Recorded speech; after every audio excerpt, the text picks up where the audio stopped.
Pokoknya itulah hidayah. Keikhlasan, segala keikhlasan apapun yang kita lakukan itu Allah akan membalas dengan hal yang sangat manis, yang sekiranya kita sebagai manusia sendiri tidak bisa.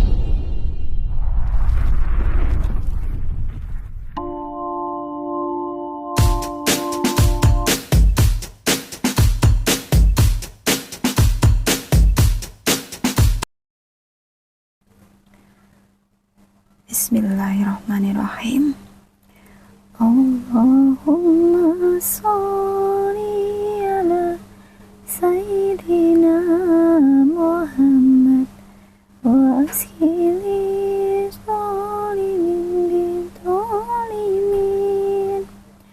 Allahumma sholli ala Sayyidina Muhammad wa askili sholimin bitolimin.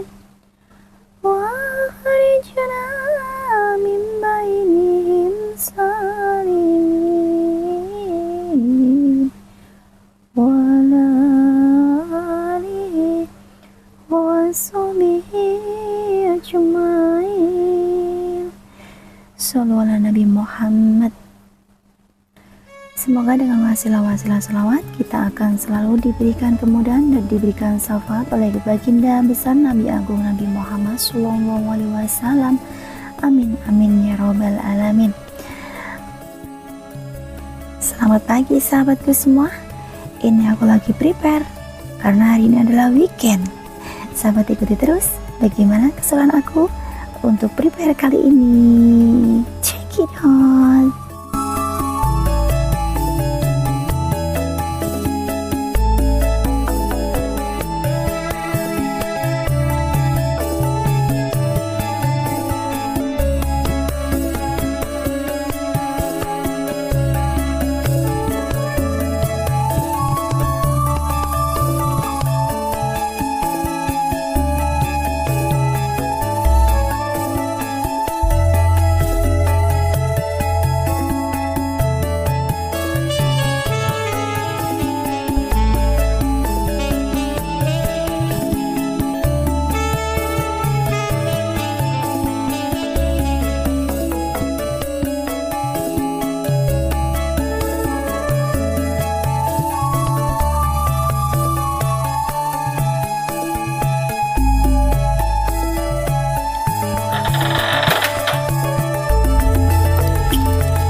Assalamualaikum warahmatullahi wabarakatuh. Welcome back to my channel. Sahabatku dimanapun sahabat berada, semoga sahabat selalu dalam keadaan sehat, selalu diberikan kelancaran rezeki, dipermudah urusan kita dunia maupun di akhirat kelak. Amin Allahumma amin. Oke sahabatku, untuk sahabatku yang sekarang lagi sakit ya, saya doakan semoga sahabat segera diberikan kesembuhan seperti sedia kala ya. Dan untuk sahabatku yang sekarang ini kurang bahagia, semoga Allah akan memberikan kebaikan-kebaikan agar kita senantiasa selalu berbahagia. Oke, hari ini adalah hari Minggu ya, tanggal 15. Waktunya saya untuk berlibur. Jadi sahabat ikuti bagaimana keseruan aku untuk libur kali ini. Kukuku. Ini mau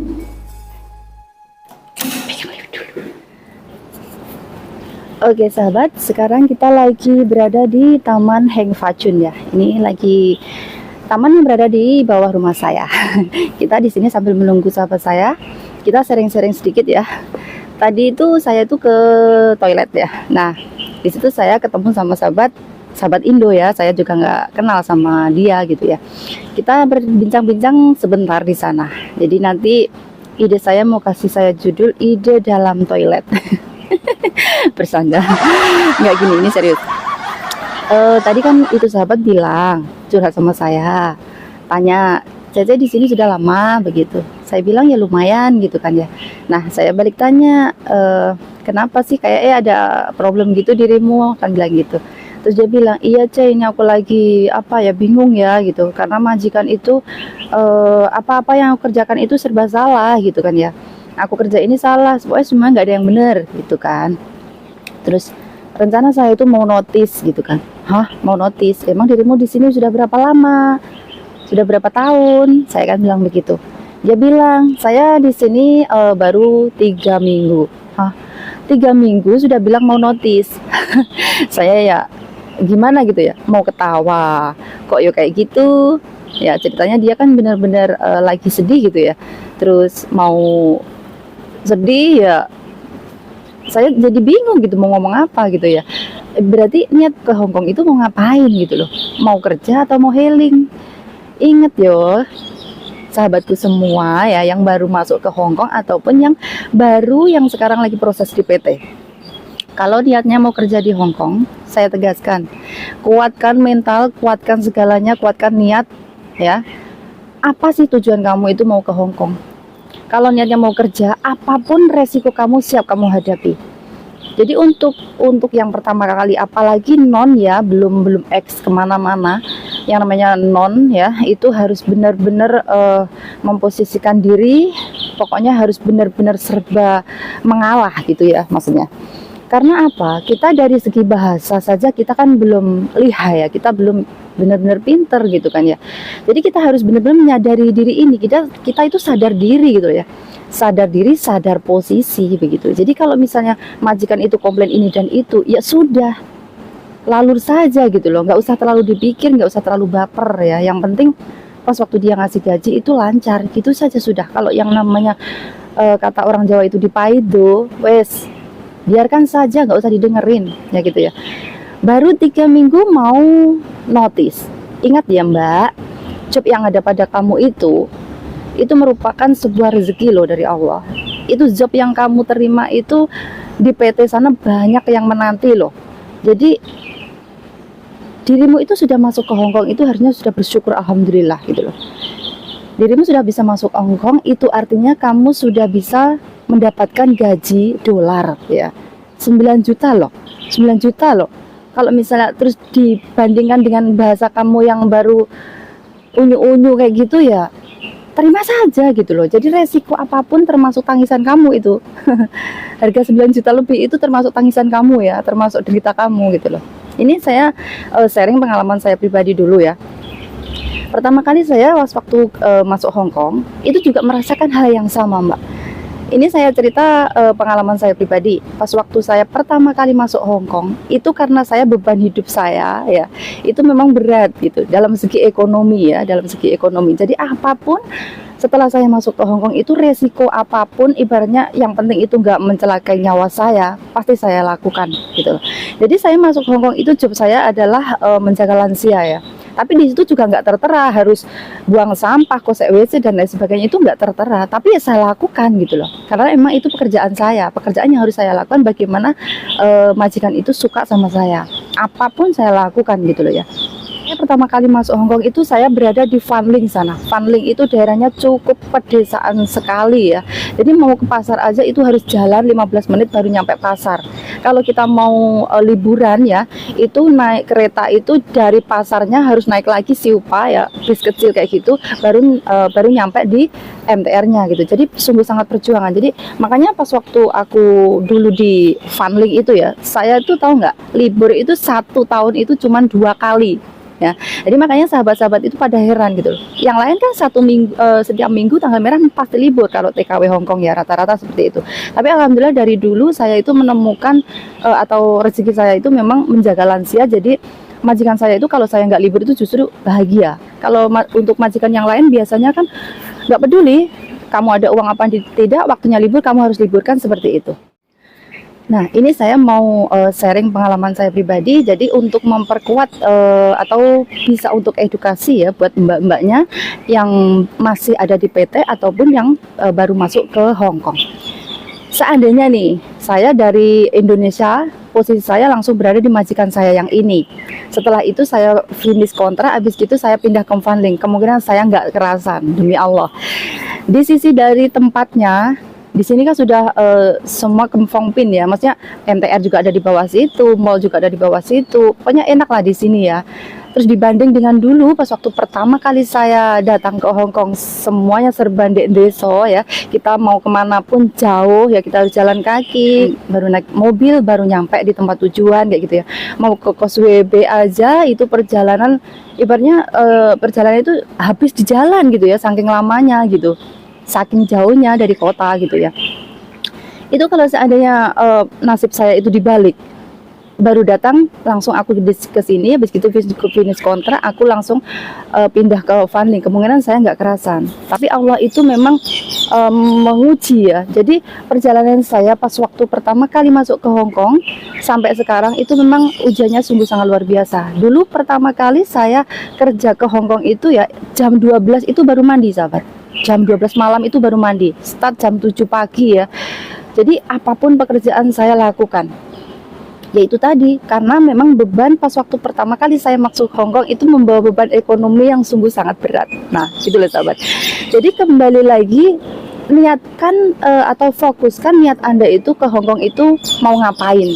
Kalau memang benar-benar Anda itu mau merubah perekonomian kehidupan Anda yang berada di Indonesia ya, mau meringankan beban keluarga di Indonesia, tolong ya, apapun risiko kamu harus siap menghadapi dengan segala keikhlasan. Yakinlah, apapun yang Anda lakukan tetap dengan ikhlas. Jangan sampai di sini ada sakit hati atau merundel. Itu Allah akan mempersiapkan segalanya yang tanpa Anda kira gitu. Karena saya itu bisa ngomong seperti ini bukan omong kosong ya. Ini saya bercerita itu pengalaman saya pribadi. Majikan saya itu yang dulu itu Masya Allah cerewetnya minta ampun. Tapi karena memang niat saya itu bekerja dengan tulus ikhlas. Saya intinya pokoknya di sini saya harus bisa, saya harus finish. Dan alhamdulillah di sana saya 2 kontrak ya 4 tahun berarti. Karena nenek saya meninggal, akhirnya saya pindah ke majikan yang ini begitu. Dari situ tuh mungkin tanpa saya sadari, dengan keikhlasan saya memang saya benar-benar ingin bekerja ya. Itu tuh Allah tuh mempersiapkan segala sesuatunya di saat saya mau pindah majikan yang ada di Fanling sampai sekarang saya berada di Heng Fat Chun yang begitu jauhnya seperti itu. Saya pindah itu membawa 3 koper, bayangin. Pada saat itu saya sudah kebingungan, ini bagaimana cara aku membawa kopernya. Karena memang saya kan nggak pulang Indo, pas waktu itu kan masih corona sahabat ya. Jadi bagaimana saya membawa koper ini sampai saya itu ada inisiatif untuk minta tolong sama anak Filipin. Karena memang di tempat saya di Fanling itu sebelah saya memang base campnya anak-anak Filipin ya, cewek-cewek gitu kan ya. Saya sudah bilang sama itu si cewek Filipin itu, tolong saya antar ke Causeway Bay gitu ya. Jadi saya ingin membawa koper, saya mau pindah majikan gitu. Nah kebetulan anak Filipina itu juga mau mengiyakan ya. Waktu malam ya, pas waktu saya mau pindahan itu bapak yang nomor 1 ya, anaknya Simbah yang saya jaga itu kan ada 6 orang. Yang pertama itu datang ke rumah ya, itu menawarkan, Cece kamu besok kan mau pindah gitu kan, mau ke agent kamu, bagaimana kamu cara membawa kopermu gitu kan. Aku bilang, aku juga nggak tahu, masih bingung gitu. Ternyata bapak itu benar-benar baik sekali gitu, mengantarkan koper-koper saya itu ke agent saya. Subhanallah. Jadi tanpa saya kira, tanpa saya nyana, pokoknya itulah tidak ya. Segala keikhlasan apapun yang kita lakukan itu Allah akan membalas dengan hal yang sangat manis, yang sekiranya kita sebagai manusia sendiri tidak bisa memikirkan atau tidak bisa membayangkan, begitu sahabat ya. Jadi kesimpulannya di sini, pokoknya sahabat kalau ingin benar-benar bekerja di Hong Kong ya, kuatkan ataupun kembalikan niat kamu itu pergi ke Hong Kong seperti apa. Terus ingat lagi di saat kamu proses di PT itu sengsaranya seperti apa. Kamu udah seperti ayam dalam kurung ya, dalam kurungan gitu. Jadi mau kemanapun juga nggak bisa. Bisanya cuma di situ, cuma makan, tidur, beol, mandi, belajar, cuma segitu kan. Prosesnya kan seperti itu. Itu yang saya alami dulu, tapi kalau proses yang sekarang saya nggak tahu ya. Tapi yang jelas kita kan harus menunggu lama.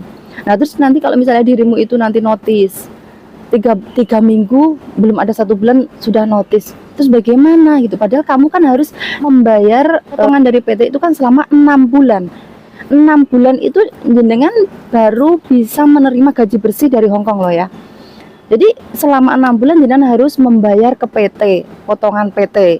Potongan PT itu gunanya kan untuk dirimu, biaya untuk pas waktu terbang, makan tidurnya di PT kan seperti itu.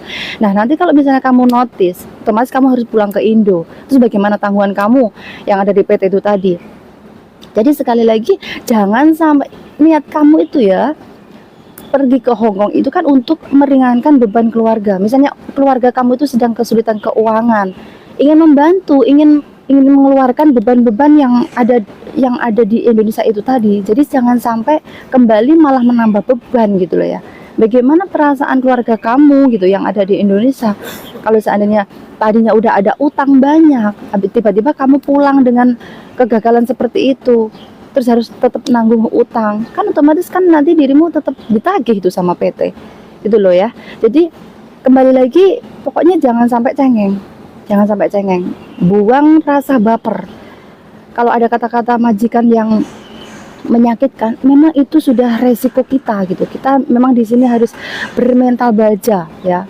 Pokoknya masuk kuping kanan, keluar kuping kiri, sudah selesai.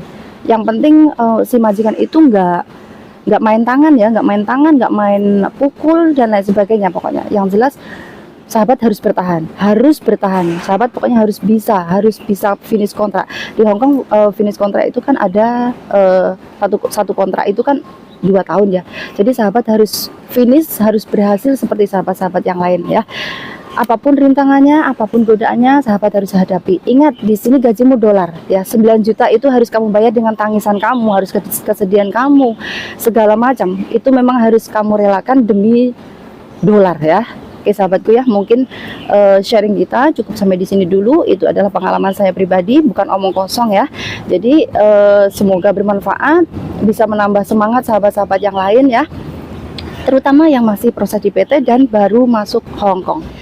Bila ada kata-kata saya yang salah, mohon dimaafkan karena kesalahan adalah milik saya pribadi dan kebenaran hanyalah milik Allah Subhanahu wa taala. Akhirnya, wassalamualaikum warahmatullahi wabarakatuh. Sukses selalu. Kayau.